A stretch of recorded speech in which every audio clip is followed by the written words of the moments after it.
اپنے گھروں میں تو ہمارے کبھی آواز ایسا ہوئی نہیں، اپنے گھروں میں تو ہماری گھر والیاں ہماری سنتی نہیں، ہمارا ان کے ساتھ رویہ ٹھیک نہیں ہے نا۔ آپ بتائیں، آپ میں سے کبھی کوئی بندہ ایسا ہے جس نے بلا وجہ کسی کے ساتھ جھگڑا کیا ہو؟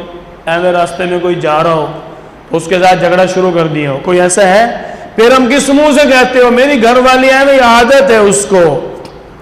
ہمیں تو آج تک عادت نہیں پڑی، کس منہ سے کہہ دیتے ہم ایویں اس کو عادت ہے گھر میں بولنے کی؟ آپ کو تو عادت نہ بنی، وہ کمزور ہے، اس کی صلاحیتیں کم ہیں، اس کی عادات کم ہیں۔ مرد کے پاس اگر 100% صلاحیتیں ہیں، عورت کے پاس 50% ہے۔ جب ہم نے کبھی کسی سے بلا وجہ جھگڑا نہیں کیا، اونچی آواز سے بات نہیں کی، شور نہیں کیا، تنگ نہیں کیا، تو وہ پاگل ہے بلا وجہ کرے گی؟ ضرور ہم اس کے حق کا خیال نہیں رکھتے، ضرور ہم گھر میں کوئی نہ کوئی ایسا کام کر بیٹھتے ہیں جس کی وجہ سے اس کی عورت کی فطرت جو ہے وہ جلد باز ہونے کی وجہ سے وہ برداشت نہیں کر پاتی۔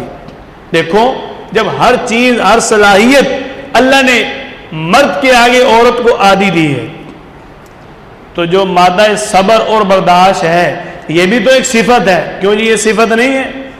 برداشت کرنے کی قوت بندے کے اندر ہونا یہ ایک صفت ہے، یہ ہر بندے کے اندر صفت ہے۔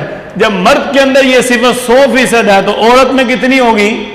50%۔ عورت میں مرد کے آگے عادی ہے، تو مرد صاحب کو خود زیادہ برداشت کرنا چاہیے۔